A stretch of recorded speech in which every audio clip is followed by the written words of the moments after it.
Bismillahirrahmanirrahim. Assalamualaikum warahmatullahi wabarakatuh. Salam sejahtera, salam sehat selalu bagi kita semua. Pertama-tama saya ucapkan puji syukur Alhamdulillah atas kehadirat Allah Subhanahu wa Ta'ala, atas anugerahnya sehingga kita bisa dapat berdiskusi dalam kesempatan ini dengan topik COVID-19. Yuk kita kenalan dulu dengan COVID-19 ya teman-teman. Coronavirus disease 2019 atau yang biasa disingkat COVID-19 merupakan penyakit menular disebabkan oleh SARS-CoV-2, salah satu jenis coronavirus sindrom pernapasan akut berat 2 atau SARS-2. Coronavirus atau virus corona dikenal juga dengan sebutan novel coronavirus.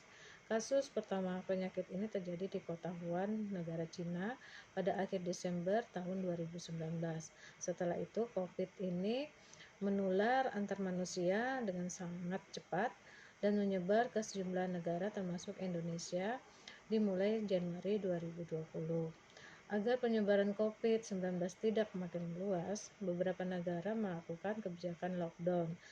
Di Indonesia pun pemerintah menerapkan kebijakan pemberlakuan pembatasan kegiatan masyarakat atau disebut dengan PPKM untuk menekan penyebaran virus COVID-19 ini. Adapun kasus positif COVID-19 di Indonesia pertama kali dideteksi pada tanggal 2 Maret 2020 ketika 2 orang terkonfirmasi tertular dari seorang warga negara Jepang, dan pada tanggal 9 April 2020 pandemi sudah menyebar ke 34 provinsi termasuk kota tercinta kita Balikpapan. Dan hasil data sampai tanggal 1 November 2022, Indonesia telah melaporkan sebanyak 6.497.786 kasus positif dan menempati peringkat pertama terbanyak di Asia Tenggara.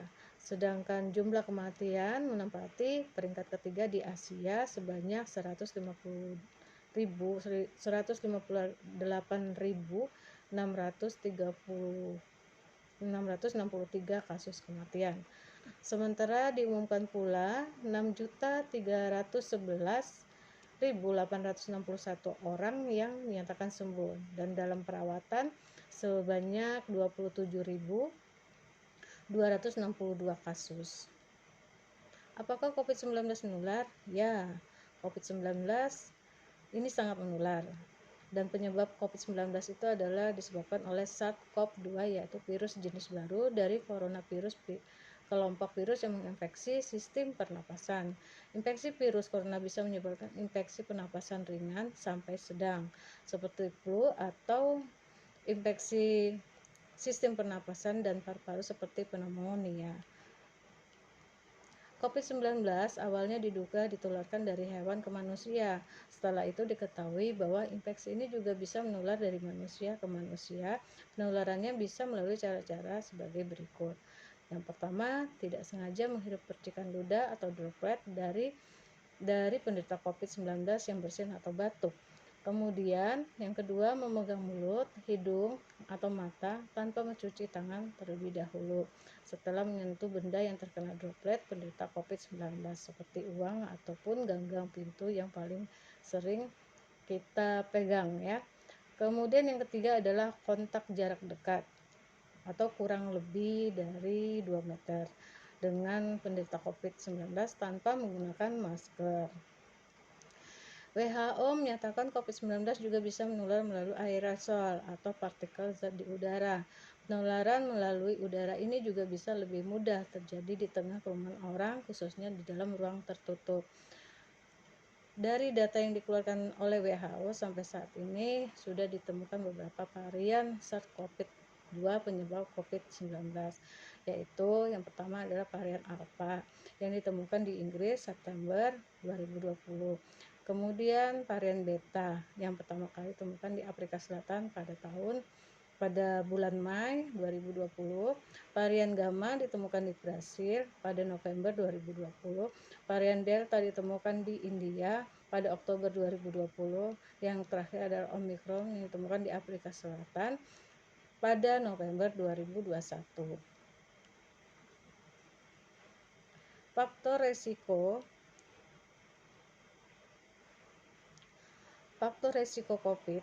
COVID-19 dapat menginfeksi siapa saja, tetapi efeknya akan lebih berbahaya atau bahkan fatal bila menyerang orang lanjut usia, ibu hamil, perokok berat, penderita penyakit tertentu, dan orang yang dengan daya tahan tubuh yang lemah seperti penderita kanker. Karena mudah menular, penyakit ini berisiko tinggi menginfeksi para tenaga medis yang merawat pasien COVID-19. Oleh sebab itu, tenaga medis dan orang yang melakukan kontak dengan pasien COVID-19 perlu menggunakan alat pelindung diri atau yang disebut dengan APD. Bagaimana gejala COVID-19? Gejala awal infeksi COVID-19 bisa menyerupai gejala flu, yaitu demam, pilek, batuk kering, sakit tenggorokan, dan sakit kepala. Setelah itu gejala dapat hilang atau sembuh atau malah bisa menjadi semakin berat.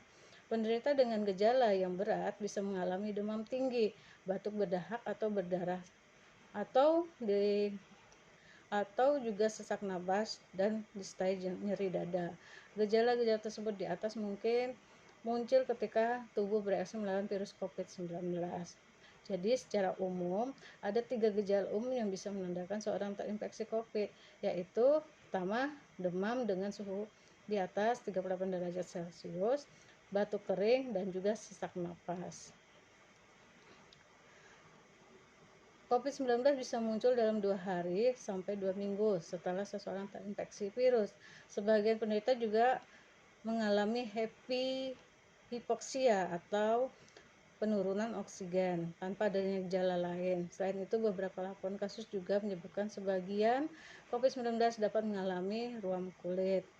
Untuk memastikan apakah gejala-gejala tersebut merupakan gejala dari virus corona, kita perlu melakukan rapid test atau PCR. Pengobatan COVID-19 sampai saat ini belum ada yang secara pasti dapat mengatasi penyakit COVID-19 ini. Jika didiagnosa COVID-19 tetapi tidak mengalami gejala atau hanya mengalami gejala ringan, cukup melakukan perawatan atau isolasi mandiri di rumah.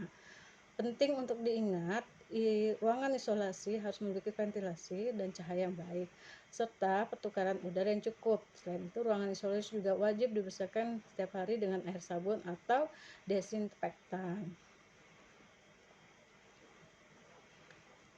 Pencegahan COVID-19. Saat ini Indonesia sedang menjalankan program vaksinasi COVID-19 secara bertahap sampai Juni 2022. Data menunjukkan 96,6% penduduk telah menerima vaksin dosis yang pertama. Sekitar 80,91% telah menerima vaksin dosis kedua, dan tambahannya sebanyak 23,59% penduduk sudah menerima vaksin booster. Vaksin COVID-19 tujuan untuk membangun kekebalan tubuh terhadap virus corona, sekaligus membentuk kekebalan kelompok atau herd immunity. Makin banyak orang yang divaksinasi, makin cepat pula penularan COVID-19 terputus. Selain itu, kondisi ekonomi yang terdampak oleh pandemi juga akan pulih. Agar tujuan-tujuan di atas tercapai, vaksin COVID-19 kini diberikan pada anak usia 6-18 tahun, ibu hamil, ibu menyusui.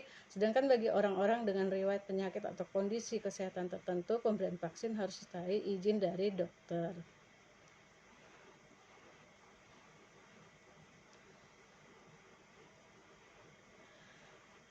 Perlu diketahui pula, meskipun telah menerima vaksin COVID-19 dosis 2, kita tetap harus menghindari faktor-faktor yang bisa meningkatkan risiko terinfeksi virus ini.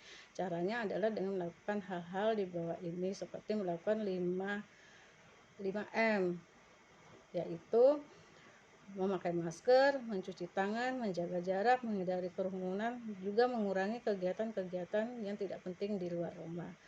Dan jangan lupa pula melakukan vaksinasi 19 yang lengkap di fasilitas-fasilitas kesehatan yang ada di daerah kalian. Akhir kata, saya ucapkan terima kasih. Atas kurang dan lebihnya saya mohon maaf. Semoga paparan ini bermanfaat bagi kita semua. Salam sehat. Assalamualaikum warahmatullahi wabarakatuh.